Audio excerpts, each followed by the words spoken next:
Hey guys, welcome to the Empire Builders Masterclass series on the three-legged stool. This is the final video in this run. And we've talked about courses, we've talked about workbooks, we've talked about books, we've talked about paid speaking gigs, we've talked about workshops, and we wanted to talk today about how that three-legged stool of books, courses, and workbooks can lead you into opportunities for coaching. And coaching is one of the most wonderfully rewarding parts of what I get to do. And I know, Honoree, you feel the same way. Yes.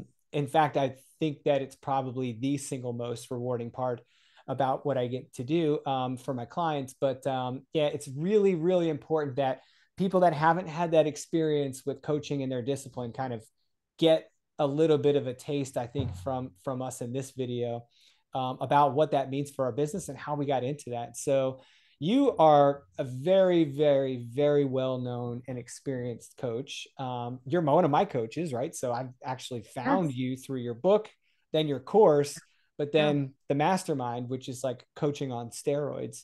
Um, Right. you know, and I get the benefit of all those years of coaching that you had before you Yeah. started your mastermind. So could you talk a little bit about how you got into coaching and why you got into coaching? Yeah, sure. So we talked a little bit in the last episode about workshops and how I got into workshops. I got into coaching the same way. I was in direct sales and network marketing, and that whole entire process, that whole entire business model is based on coaching people, helping them to achieve their goals and objectives and doing it in a way that inspires and encourages and helps them to be motivated or to have that internal motivation and also that transformation, because there's a journey that people go on when they're trying to achieve anything. You have to focus on yourself if you want to grow your business, right? There is a direct correlation between the work you do on yourself and the work you do in your business. And so when I built my business and I went through a period of transitioning and moving into a new career, my coach actually suggested that I go into coaching and explain to me how what I had been doing was coaching. Hmm. And so I went on this journey to really study like what makes an effective coach. What are the questions that a coach asks?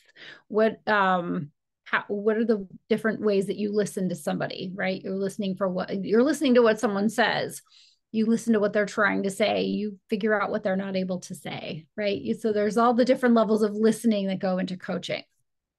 And so when you have a book, right, when you're building that three-legged stool that we're talking about, you looking for those three income streams that are really going to rock your world. Coaching is one very strong leg of that three-legged stool that you can earn revenue from in many different ways.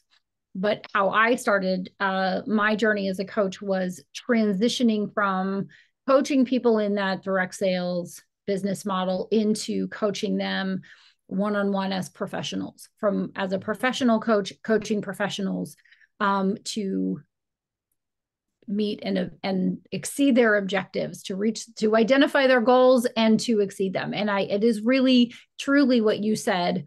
The mastermind is coaching on steroids. It's coaching on something.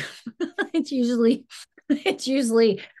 coffee and tea all at the same time, but it is an accelerated, more in-depth way of doing coaching. But coaching, I have found, is a huge passion of mine, and it's definitely a way to earn income. Yeah, and I had a different path, but a similar path. I found it through working closely with people in other ways, right? So I was when I was in the military, we get a lot of time together, teaching each other, a lot of OJT on the job training, Yep. and I took a bit of that for granted through the first few years of my career. I just knew good leadership when I was around it. I had True. great leaders in my life before I joined the military, and so I naturally fell into relationships with good mentors and leaders. And then you mature a bit in your military career, and now it's your turn to start mentoring and leading other people. Yep. And I found myself at a training center. I got assigned to be an instructor, and a big part of that was tons of mentorship of younger people and basically developing them into the rating or the specialty that you have. And one of the opportunities I had to stand duty there was to be on the fitness team to go do all the PT with the Ha. students. And so one of the guys was like, you should be on the fitness team because you love to run and you're always active and everything. And I said, sure. Well, when I did that, they sent me to be a personal trainer. And I came back Love it. and got into that side of work. And then I started working with trainers on the outside of the military, and they were all calling themselves coaches. And I was like, wait, are we Yeah. coaching people? And they were like, well, sometimes. And Yeah. and I learned how to differentiate the difference between what I was doing as a personal trainer and then what I was doing for coaching for people. Some Yep. people it was fitness coaching, other people it was nutrition. But that was outside of like the gym where we were doing training. Yes. So it was just such a significant mentorship exchange. I just fell in love with it right away. And then when I got out of the military, I felt like I was going to be missing that, piece of my identity and my Yeah. career. And a friend of mine had said, "Oh, I'm going to be a coach and do Ah. business coaching." And I Mm-hmm. thought, well, that's a funny thing to say because neither of us have been in business for the last 20 years. Like, how are you Oh, going to be a that's good. business Yes. coach? And then I got out into the real world and was a consultant for several years. And I realized I was coaching people as a consultant. And I said, Right. oh, I get it now. And I started working with some executive coaches, Yep. and we were just trading war stories the whole time.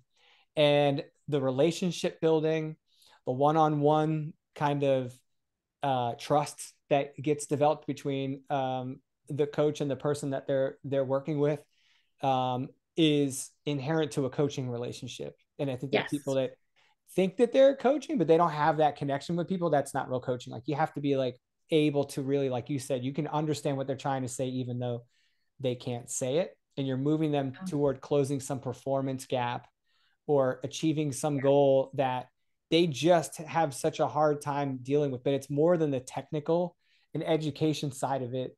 Yeah. It's so much more than that. It's like the human side of performance. And I Yes. think that's why it lent itself so strongly to the experience we had in the military, because we use human performance technology methods to develop our people. Right. So I just didn't even realize the parallels. And then when I got into doing course creation work and consulting for people, I found myself coaching all my clients. And You I still actually are had, coaching. yeah, You're well, still coaching. and I found that I had clients that didn't want that. They were like, I just want someone to do what I'm telling them to do. And I'm like, okay, so now I'm understanding this about myself and my business. Yeah. Like, I need to be in a coaching relationship with my clients. And if I have clients that don't want that, they're not the right client for me. That's right. That's right. Right. It took me years to Yes. figure that out. Yeah. I was like, that person's not the right client for me. So you need to find out if like it really fits your personality and what you want to do. I think one of the bigger Yes. parts of that has been energy exchange. And you and I have talked about that before. Can Yeah. you talk a little bit about why it's different when it comes to your energy and how you have to manage your energy as a coach versus like being like strictly in consulting? Oh gosh, that could be its own video, but yes, I can certainly talk about God, there's so much to what you're asking here. The first layer of it is it has to be easy.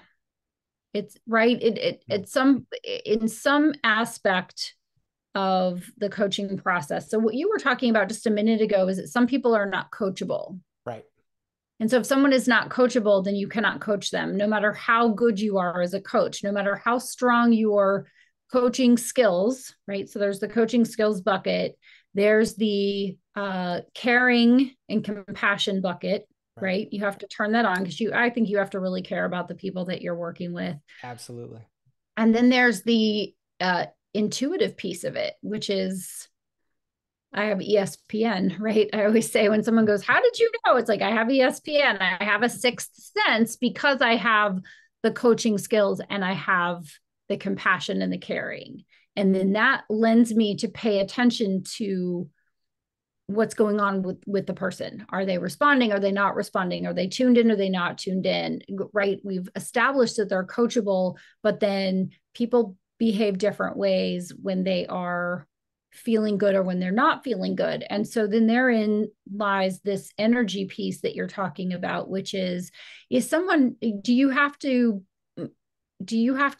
pump yourself up in order to talk to someone? That might be a sign that they're not really coachable. If someone is always coming to you with drama, I mean, there's a lot that's going on. We are all dealing with a lot of things all the time, but there needs to be a nice amount of, this is awesome, and I'm excited about this, and I woke up excited about this, and I'm ready to do this, and I just have a question about, I want to close this gap. Can you help me to close this gap? By the way, I've got a little storm over here. Can you help me to manage that? Is different from, and then this happened, and then this happened, and then this happened, and I didn't do it because I didn't do it because I didn't do it because, and I used to call those S&E, stories and excuses, right? I always knew after a while, like, who was going to show up and say, I did everything that I was meant to do, or I did 3 of the 4 things, but then, like I had a kidney removed or something, right? So it was like, oh, okay, well, that I can't believe you didn't finish all your homework, during that time. Take a week off. Take a week off. Yes. So there's an energy exchange that goes with being a coach, and you have to really be able to be the power plant. And so, and so expecting that the client is going to come to you and plug in, that they are going to come to you to literally recharge their batteries, just like you're plugging in your phone to recharge. And if you are not at 100% or 90% or 85%, if you're running in the red line and then someone comes to plug into you, you will just burn out. You will be depleted. Yeah. And so this is a whole other conversation we could have about being an effective coach, being not just effective for your clients, because sometimes you can just zip it up and be awesome to your clients. But when you hang up the phone or you close the laptop, you don't want to collapse because you don't have anything left. Right. It's meant to energize you. It's meant to be the 1 + 1 = 3.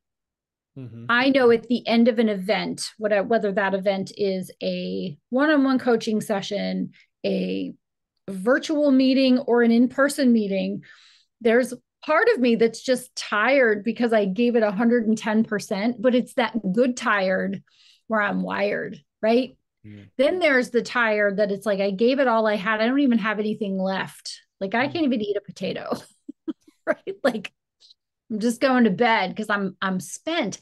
And that's not the most effective place to be. We've talked about effective versus ineffective, good, bad, right, or wrong. So I more live in the world of effective and ineffective, because I don't think saying that's bad or that's good is effective, right? I think saying, well, gosh, this could be a more effective way of being, right? And when you are coaching someone, if you're giving it 110%, you're giving it 100%, because that's all you can give, right? You can't give 110%. But if you're giving 100%, you should be getting 100%. Right. I love that. Yeah.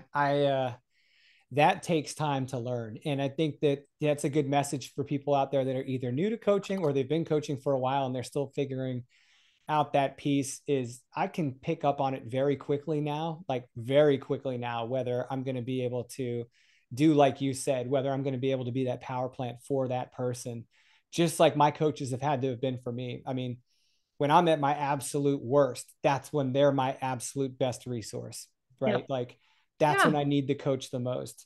Yeah. And being able to give that same energy to somebody else is imperative. It's such an injustice if you can't do it for them, but it does take I think a lot of hours in the seat having coaching relationships with different types of people to kind of realize how to manage that and how to make sure that you're doing it in a healthy way for you too.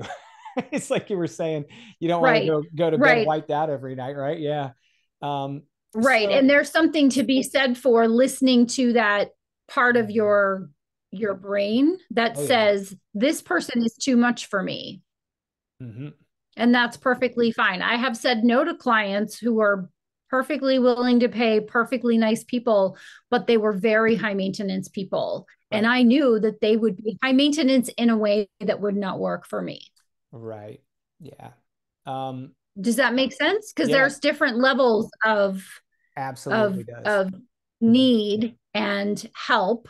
Mm-hmm. right? And when someone's coming and they're like, I need help, I want help, I'm coachable, I'm open, then like I can go all in with that person. But if they're just an empty well Yeah. of just take, like that doesn't work for my coaching style. I'm not a second grade teacher, right? I don't have the second grade teacher like gene, where like second grade teachers can listen to 30 children like be crazy all day and they're just very calm and they just have a Smiling. very like that's yeah, smiling and they're happy and they're just, oh, little Johnny, it's okay that you just, put a marker on someone's face. Like you need to go sit in timeout. They're very sweet. Cause I used to read to a second grade class and I could take 15 minutes of it. And then I was like, get me out of here.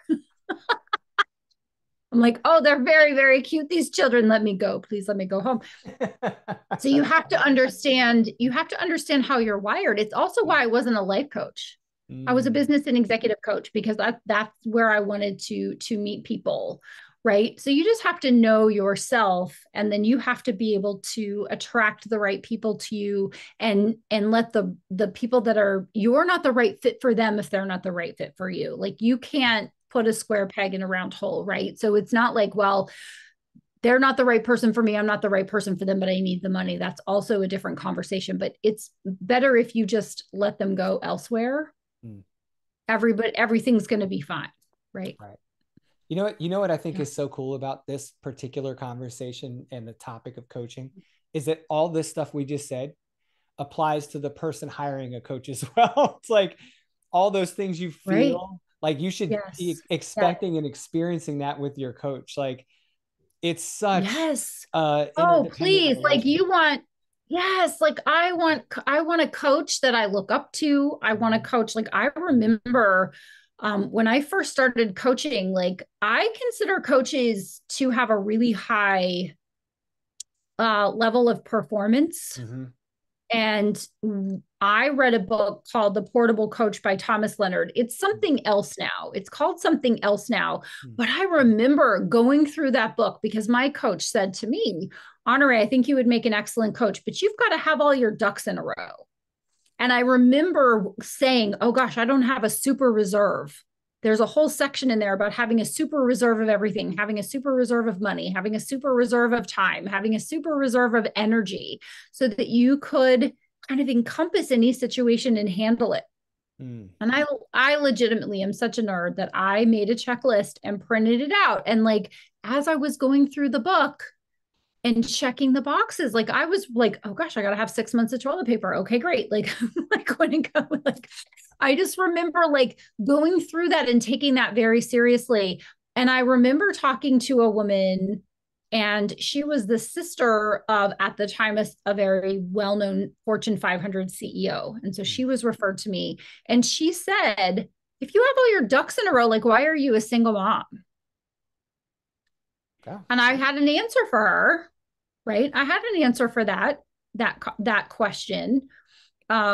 At the time, it was better for me to be a single mom than to be an unhappily married mom, right? That was part of my answer to her. But it's like if you've got all your ducks in a row, then why are you not in a happy relationship? It was a very valid question, and I came at it. But I had worked very hard, and I encourage coaches to do the same. If you want to be a really effective coach, to get that book, just go look on Amazon for it, and you'll find it's got a more woo-woo title to it now.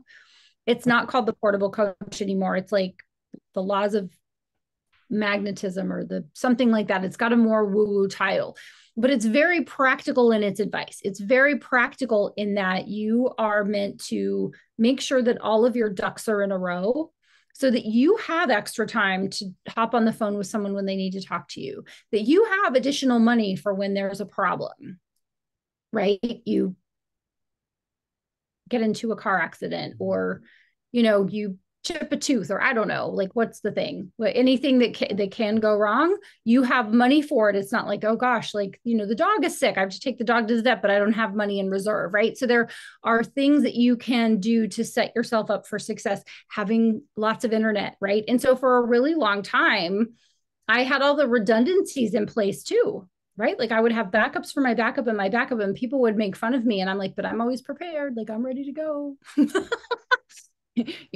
If you need cash, I'm your girl. If you need a highlighter, I've got 4,000, right? Like, I'm the and, one. and that is, it was an exercise for me that I really leaned into and I liked it as a coach, right? But when you're choosing a coach, you want to choose a coach where there's a yes with every part of you. If there is some reservation, and I went a little off on that tangent of like getting your ducks in a row. But I think when you're looking at a coach, like you want someone who doesn't need you to hire them as their coach, right? It's not like, boy, I need this coaching client so that I can pay my bills. Right. Because then that person is not in a super reserve area for you. You want someone who has a super reserve so they can serve you from that super reserve. And you want someone who is enough ahead of you so that they can help you to peek around corners and to avoid mistakes and to ask you the really thought-provoking questions that sometimes stop you and you go, well, gosh, I never really thought about it that way. Yeah, right? I got advice from somebody, and I can't remember who it was. I'm sure it's very general advice that has been said by a million people, but that the earliest person you can coach is you, or the most recent in time person you can coach is you 3 years ago. So if it's you 3 years ago, good to go. If it's you older than that, like 5, 10, 15 years ago, good to Or go. better. Right? Yeah. Yeah, even better. Yeah. But that was Yeah. kind of like the line they drew, was like, think about who That's you were three interesting. years ago. Yeah. I have not heard that. I did hear someone say that they wanted to have a mastermind and they felt like they only needed to be 3 to 6 months ahead of the people in the mastermind. And I have always said I'm 10 years ahead. Like you are dealing with things and in a position right now where I was 10 years ago or more. Right. And that's Because the way it that should be. means that you're going to be like coming up on things and I'm going to go in 37 miles. There is a tire in the road. Well, and as a person in the Right. mastermind, that's really valuable to a person in the Yes. mastermind, because if you Yes. don't have a mastermind coach that is in that Yes. position, then Yes. you're kind of at a disadvantage as a person attending that mastermind. Yes. Correct. You Because want to have you could be deep getting out and very quickly. broad knowledge. Yeah. Yes.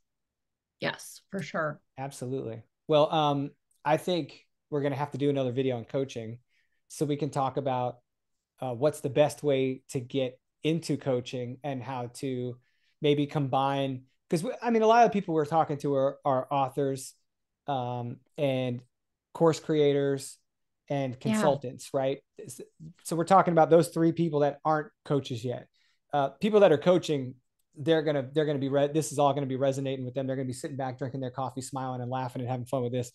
But for the coach, or sorry, for the consultants, the writers, and the course creators that haven't really explored Yeah. coaching yet, I think it'd be good if we could maybe talk to them in the next video about how to move from those areas into coaching and what that looks like for your business as a whole. Yes, we will definitely have an in-depth conversation about that and very soon. So come back and check for that in, a week or two, Yeah. and we'll have that video up. And when we do, we'll talk about the 3 different types of coaching and the business of coaching, things that you need to think about before you put your practice together and how to really attract the right clients for you and be the right coach for them. I love it. I love it. Yeah. Well, thank you so much, Honoree, for sharing your very it's not just interesting, it's so comprehensive, your experience with coaching, because you've done it in so many different areas and so many different disciplines, geographic areas, I mean, different industries. It's fantastic. Every time I get a chance to talk to you about coaching, even though I've been doing it for years, I learn something every single time. And it's so good to hear about the different ways you've been challenged as a coach, and that you've been able to kind of naturally work in those spaces because of your personality and your skill set and those reserves and all the different skills and tools that you've kind of built into your toolbox over the years that make you that good a coach. So thanks so much for sharing that with us today. Thank you. Yes, my pleasure. Thanks, Lucas, as always. Yes, ma'am. All right, guys, you know the deal. Like the video, subscribe to the channel. We'll see you guys in the next video. Thanks.